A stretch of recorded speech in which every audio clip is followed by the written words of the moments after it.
Imagine for 1 second that the icon you have prayed to all your life, the man whose face is printed on millions of t-shirts as a symbol of peace and justice, is actually a ruthless sadist capable of betrayal of biblical proportions. The date is October 1st, 1975. We are in Manila, Philippines, where the air is so thick and humid that it is hard to breathe. But in the hotel conference room, packed with journalists, breathing is difficult not because of the heat, but because of the laughter. In the spotlight stands Muhammad Ali, radiant, charismatic, a god in the flesh. In his hands, he holds a small, ugly rubber gorilla doll.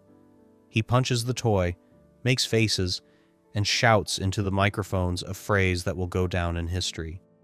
It's Joe Frazier. He's ugly. He's dumb. He's a gorilla. The room explodes with laughter. Reporters record every word, considering it brilliant promotion, the pinnacle of sports marketing. But they do not see what is happening behind the scenes. They do not see the man being discussed. Joe Frazier sits in his locker room, and his face looks like stone, but inside that stone rages a fire that is burning him alive. Do you think this is just trash talk? Do you think this is a harmless game between two gentlemen trying to sell tickets to the fight of the century? That is exactly the lie you have been sold for decades, but the truth hidden behind this comedy turns everything upside down and makes your blood run cold. At that moment in Manila, Ali was not selling tickets. He was committing a public execution. He was methodically, with surgical precision, destroying the human dignity of a man who was guilty of only one sin, that he loved Muhammad Ali too much.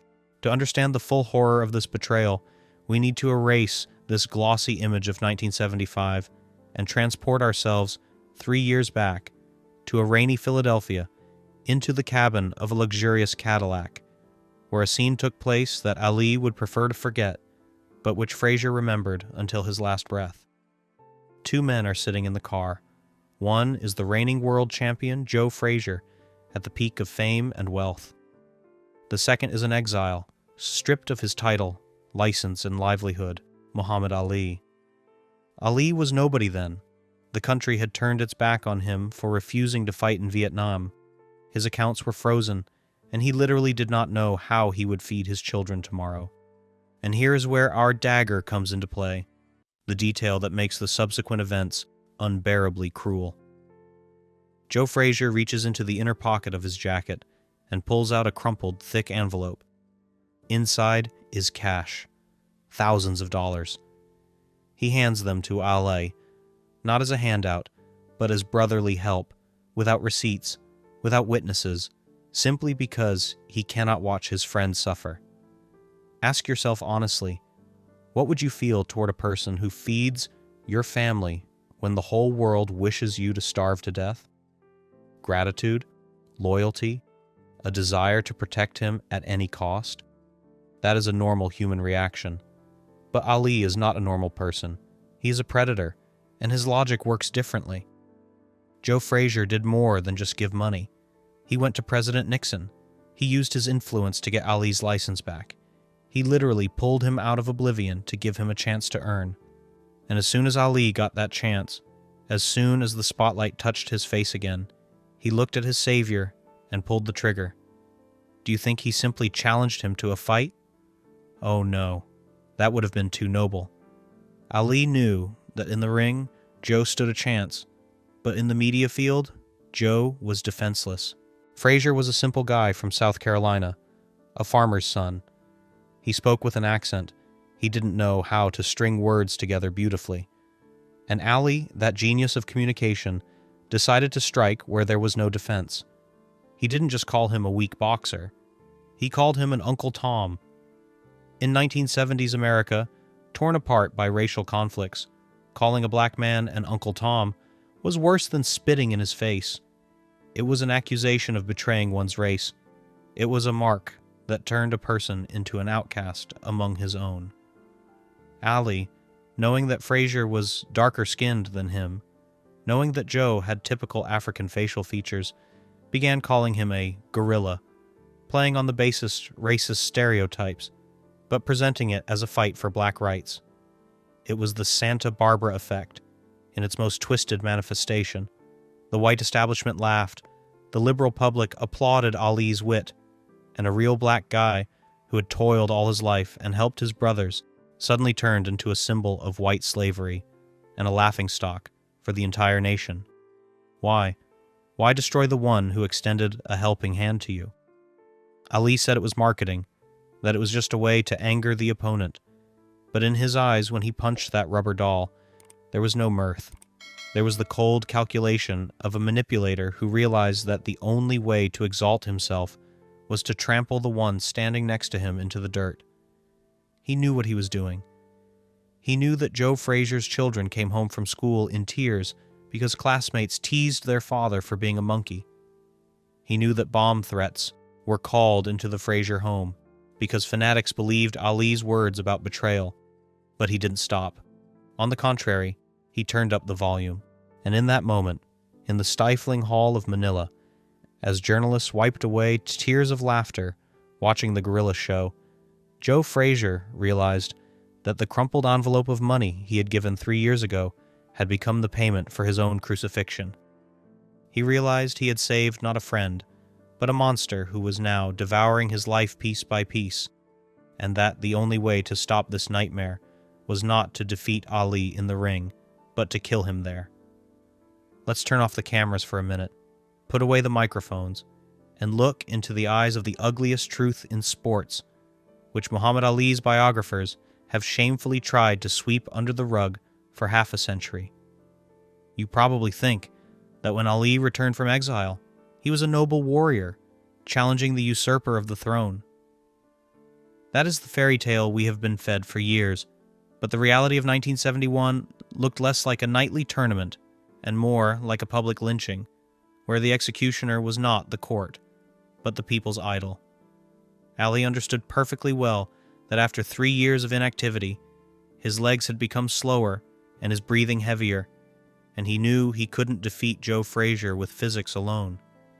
He needed a weapon of mass destruction that would break Joe before the first bell, and he found that weapon not in the gym, but in the darkest corners of racial hatred, which he supposedly despised. Ask yourself, how can you destroy a man who is stronger than you? Very simply, you must strip him of his human image in the eyes of millions. Ali, that PR genius, that preacher of love, committed a bait and switch of monstrous proportions. He took Joe Frazier, a guy whose skin was blacker than night, the son of a poor sharecropper from South Carolina, a man who chopped sugar cane under the scorching sun until his hands bled, and slapped a white label on him. Do you hear the absurdity? Ali, a product of the middle class whose father painted church frescoes, suddenly became the voice of the ghetto, and Joe, who knew real hunger, was declared an enemy of the people. Ali began calling him Uncle Tom. To a modern viewer, this might sound simply like an old-fashioned slur, but in America of the early 70s, when Black Panthers marched in the streets and the air was thick with revolution, calling a black man Uncle Tom was equivalent to painting a target on his forehead. It meant you were a traitor, a lackey, a man who sold his soul to white masters, and the crowd believed it. Ali was so charismatic that he managed to convince millions of black Americans that Joe Frazier, the very Joe who secretly passed envelopes of money to Ali so he could feed his family, was actually an agent of the system. Do you understand the level of this cynicism? Ali used Frazier's kindness as proof of his weakness, turning his mercy into evidence against him. But if Uncle Tom was an attack on reputation, the nickname Gorilla became an attack on Joe's very humanity, and this is where the story turns from a drama into a horror movie. Ali didn't just name-call, he turned it into a national show. He carried a small rubber gorilla with him, beat it in front of cameras and chanted, "This is Joe. Look how ugly he is. Can he really be a champion?" White liberal journalists, afraid of appearing racist, laughed at these jokes because Ali was laughing. They gave themselves permission for racism disguised as sports humor. But Joe Frazier wasn't laughing. He watched TV in his home in Philadelphia, and every time Ali pulled out that doll, Joe felt a piece of his soul die. Do you think this only affected the boxers? Do you think that after the press conference they went home and forgot about it? That is the biggest lie. The poison Ali injected into society seeped into the most intimate sphere of Joe's life, his family. Imagine you are Joe Frazier's child. You come to school, proud of your champion father, but your classmates, black children just like you, surround you at recess. They don't ask for an autograph. They start hooting, imitating monkeys. They scream the words of their idol Ali in your face. Your dad is ugly. Your dad is a gorilla. Frazier's children returned home in tears, with bruises from fights in which they defended their father's honor. And Joe, that Iron Man who could withstand any blow in the ring, broke down seeing his children's tears. He sat in the kitchen, clenching his huge fists, and didn't understand. What for? For helping Ali return? For going to President Nixon and begging to return Ali's license? This is where the Santa Barbara effect kicks in, flipping the entire perception of hero and villain. We are used to seeing Ali as a fighter against the system, but in this story, he became the system himself, a cruel, suppressing machine that tramples the weak for its own gain. He knew that Joe couldn't speak beautifully, that he was tongue-tied, that he was shy of cameras, and Ali struck exactly there, into that defenseless silence. He turned the life of a simple, honest guy into hell on earth, making him feel like an outcast in his own country, among his own people. Frazier began receiving death threats. His house had to be guarded by police, because fanatics, fueled by Ali's speeches, seriously intended to kill the race traitor. Ask yourself honestly, was this marketing? Ali would later say, "I was just selling tickets." But is selling tickets worth the tears of a child being bullied at school? Is it worth turning the life of the person who saved you from poverty into an endless nightmare of paranoia and humiliation? Ali crossed the line where sport ends and sadism begins. He didn't just want to beat Frazier and take the belt. He wanted to destroy his ego, erase his personality, turn him into a caricature so that against his background, he would shine even brighter. And the scariest part is that he succeeded. The world fell in love with the handsome, cruel Ali and hated the sullen, silent Frazier, not knowing that this sullenness was not a character trait, but a scar left by the words of the greatest. But Ali failed to consider one thing. By backing a beast into a corner, humiliating him, and stripping him of his human image, you do not make him weaker. You turn him into pure, concentrated rage. And that hatred which Ali sowed in Joe's heart began to sprout, preparing to spill out in a place that would become a grave for them both, in Manila. Ali thought he was playing a game, but Joe Frazier stopped playing the moment his son first came home from school crying. He no longer wanted to box, he wanted to kill. October 1st, 1975, Philippines, the Coliseum Arena. If you think hell is a place underground where sinners boil in cauldrons, you are mistaken. That morning, hell was in Quezon City, under an aluminum roof heated by the tropical sun to melting point. Inside the hall, there was no air conditioning. The air temperature reached 50 degrees Celsius, and the humidity was such that spectators fainted without even moving. But in the center of this stifling, sticky nightmare stood two men who were about to violate all known laws of physiology. You probably expect to hear a story about a great sporting contest, about tactics and strategy. Forget it. What happened in the next 45 minutes had nothing to do with sport. It was an attempt at mutual murder on live television, sanctioned by a referee, and the fuel for this fire was not prize money, but that very black, thick hatred that Muhammad Ali had been pumping into Joe Frazier's veins for years with his insults. Ali entered the ring, confident, radiant, convinced that the gorilla, as he continued to call Joe even during the fighter introductions, would break mentally before the first bell. He started the fight in his signature style, dancing and throwing machine gun bursts of punches, each of which could fell an ox. He shouted right in Frazier's face, "Well, are you still mad, you ugly sucker? Give up." The viewer at this moment thinks, it's over. Ali is playing with him like a child again. But here the Santa Barbara effect triggers, causing your heart to skip a beat. Joe Frazier didn't break. He didn't even blink. He walked through Ali's punches like a Terminator, feeling no pain, driven by a single goal, to get to his tormentor's throat. Ali hit him so hard that, in his own words, those punches would have brought down the walls of a city. But Joe kept coming forward, smiling with smashed lips. And in that smile, Ali saw for the first time not an opponent, but retribution. By the middle of the fight, Ali's confidence evaporated, giving way to sticky, primal fear. He realized he had made a fatal mistake. His endless bullying, the jokes about Uncle Tom and the gorilla, had not weakened Frazier. They had transformed him. Ali had created a monster with his own hands, one that no longer felt pain because his soul hurt more than his body.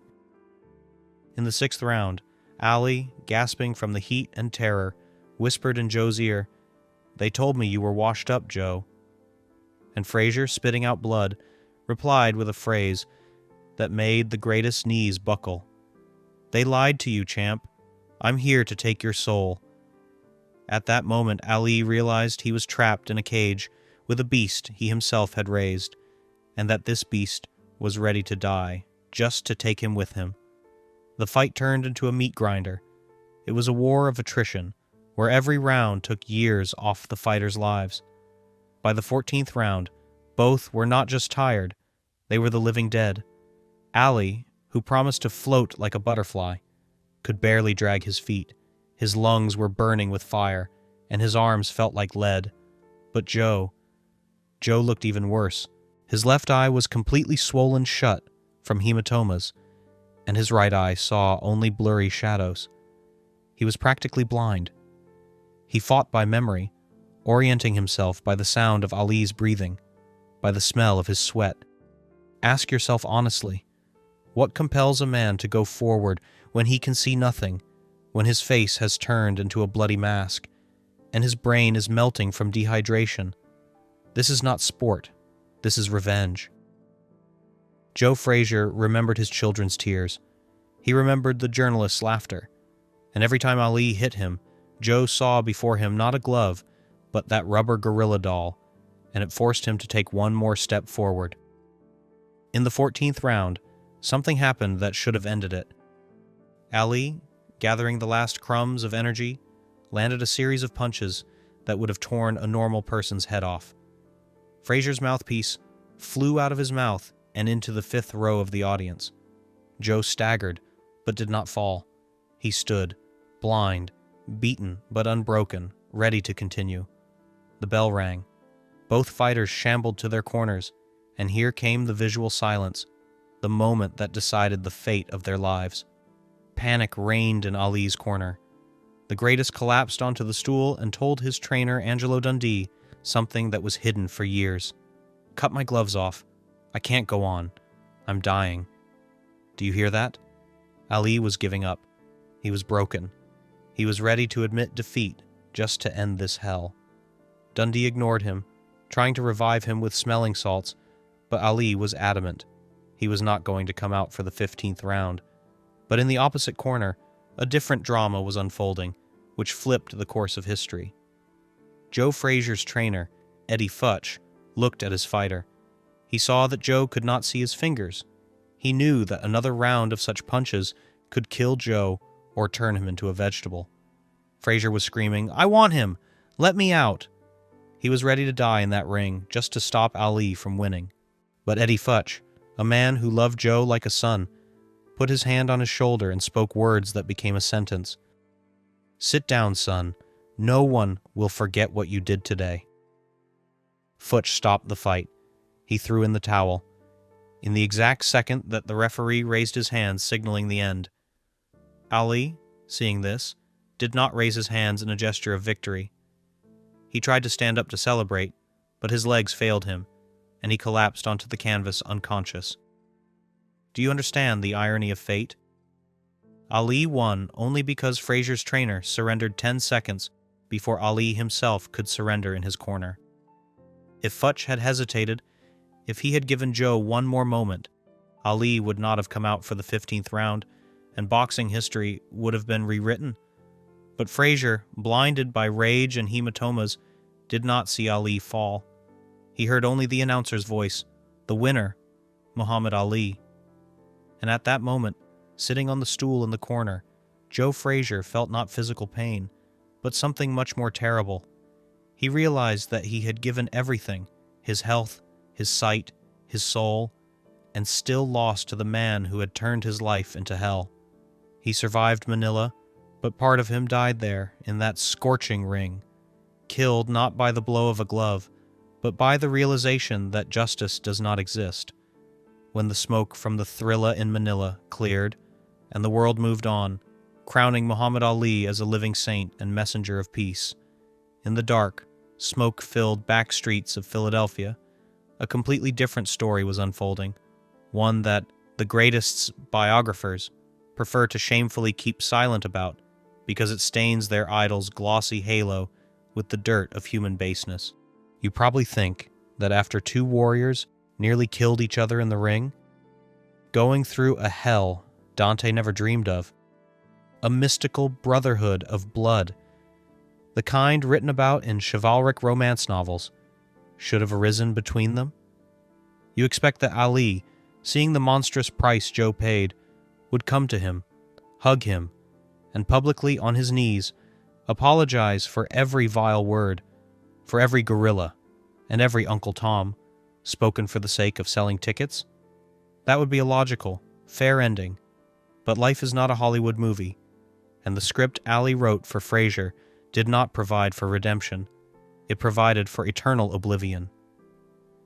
Years passed, and Parkinson's disease began to devour Ali's nervous system, turning the fastest and most talkative man on the planet into a trembling statue, trapped in his own body. The whole world watched this with compassion, calling him a martyr, but in a small room above a boxing gym in Philadelphia, where Joe Frazier lived, the reaction was completely different, and it will shock you with its cruelty. Joe didn't cry. Joe didn't pray for his old friend's health. When journalists asked him if he felt sorry for Ali, Frazier looked at them with his one seeing eye and spoke words that exuded a grave chill. "I don't have Parkinson's. You know why? Because I hit him and he fell. I would gladly push him into the fire. Do you hear this hatred? This is not just a rival's anger. This is the cry of a soul of a man who was murdered morally and who is now watching karma catch up with his killer. But why was Joe so cruel? To understand this, one must remember that crumpled envelope with money we introduced into the plot at the very beginning. For Frazier, that envelope was a symbol of his love and loyalty, proof that he saved Ali when he was nobody. But Ali never returned that debt, not in money, but in respect. Even when the disease began to take away his speech, Ali continued to play the role, occasionally muttering apologies, but, and this is the twist that blows the mind, he did it only in front of cameras. In 2001, in an interview with the New York Times, Ali said, "I'm sorry I called him that. I was just promoting the fight." The viewer thinks, well, there, he apologized. But for Joe, this was the final insult. Ali apologized to the newspaper. He apologized to history. But he never, not a single time in 30 years, called Joe Frazier personally, never came to him in that dusty gym, never looked him in the eye and said, "Forgive me, brother." It was a betrayal stretched over decades. Frazier lost everything. His money was gone. His fame faded. He lived in poverty, training children in a gym that smelled of sweat and hopelessness, and slept on a cot in the back room. And every day he saw Ali on TV, rich, beloved, lighting the Olympic flame in Atlanta. And every time Ali appeared on the screen, Joe felt the scars from the word gorilla start bleeding anew. Do you think words don't kill? Ali proved otherwise. He created a narrative in which Frazier remained forever a dumb animal, and Joe could not wash off this image until his death. His own grandchildren came home from school and asked, "Grandpa, why does Ali say you're bad?" This is where the intellectual orgasm of realizing the tragedy occurs. Ali used Frazier as a stepping stone to his greatness, wiped his feet on him, and walked on into eternity, leaving Joe to rot in the shadow of his own resentment. Ali stole from him not just the victory in Manila, he stole his legacy, his pride, and his place in history. We love Ali for his fight against the system, but in his relationship with Frazier, Ali became the system himself, a ruthless propaganda machine grinding down the little man. Joe Frazier died in 2011 of liver cancer, poor and embittered, never having waited for that single phone call that could have freed his soul. And when Ali came to his funeral, trembling and mute, many saw this as a gesture of respect, but those who knew the truth saw it as the final act of hypocrisy. He came to say goodbye to the man he himself had destroyed, bringing flowers to a grave he himself had dug with his jokes 30 years ago. That envelope of money given in the Cadillac in 1971 remained an unpaid promissory note, proof that sometimes the public's greatest heroes turn out to be the greatest villains in private life. When the coffin with Joe Frazier's body was slowly lowering into the cold November earth of Philadelphia in 2011, and the church bell tolled 10 times, the traditional farewell count for a fallen champion, the cameras of all the world's news agencies were pointed not at the grieving family, and not at the gaping blackness of the grave. Their lenses, just like 40 years ago, were fixed on a single figure in dark glasses sitting in the front row. Muhammad Ali, whose body by that time had become as fragile as a dry leaf, made a titanic effort upon himself. He stood up. Supported by his wife, trembling all over from Parkinson's disease, he began to applaud his old enemy. His hands, once the fastest in the world, now moved chaotically, hitting against each other in a rhythm dictated not by will, but by disease. But this sound, the sound of weak, arrhythmic claps, drowned out the silence of the cemetery. The world saw in this gesture a beautiful period, a final act of reconciliation, a silent forgive and goodbye that everyone had waited for so long. Viewers at their screens wept, seeing the greatest seeing off his main rival. But if you wipe away the tears of tenderness and look truth in the eye, you will see not a happy ending, but the final, cruelest proof that justice does not exist in this story. Why? Because even at his own funeral, Joe Frazier remained a supporting character in the Muhammad Ali show. The newspaper headlines the next day screamed, not great, Joe Frazier dies, but Muhammad Ali attends rival's funeral. Do you understand the monstrous irony of this situation? Ali's shadow was so huge that it covered Joe even in the coffin. That very narrative Ali created in the 70s, calling Joe ugly and stupid, turned out to be so powerful that it outlived them both. History remembered Ali as an icon of style, a poet, and a freedom fighter, and Frazier simply as a punching bag, against whose background Ali's greatness shone brighter. That crumpled envelope of money Joe gave Ali in the car in 1971 remained the most expensive ticket in history, a ticket to his own destruction. Joe bought with that money not the return of a friend, but the return of his executioner, who methodically, year after year, erased his name from the pantheon of heroes, replacing it with a caricature of Uncle Tom. But here the last, darkest Santa Barbara effect triggers, forcing one to think about the nature of karma. Ali won the battle for legacy, but look at the price. For the last 30 years of his life, Ali was a prisoner of his own body, locked in silence, deprived of the opportunity to say a single word in his defense, while Joe, albeit poor, albeit offended, remained a free, living, speaking person until the very end. Some mystics and boxing fans say this was retribution. God took away Ali's stinging tongue, with which he destroyed people, leaving him only eyes to see the consequences of his words. Frazier died with a clear mind, knowing who he was, while Ali turned into a living monument to himself, a bronze statue inside which life was slowly fading. Who won this war of annihilation? Ali, who gained eternal glory but lost the ability to enjoy it? Or Frazier, who lost glory but kept his humanity, even if poisoned by bitterness? We look at old photos where they are young and fierce and see a great rivalry, but we should see a warning. This story teaches us that words can inflict wounds that do not heal even after death, and that one man's greatness is often built on the bones of another. Ali destroyed Frazier morally to become immortal, but this foundation of humiliation and betrayal makes his monument cold to the touch. And now that the curtain has fallen completely, and both of them are where titles and belts do not matter, I want to ask you a question that might change your attitude toward idols. We are ready to forgive geniuses any baseness, writing it off as complex character or show business requirements. But is the legend of Muhammad Ali worth the tears of Joe Frazier's children? Is his status as the greatest worth the ruined life of the man who extended a hand of help to him in his darkest hour?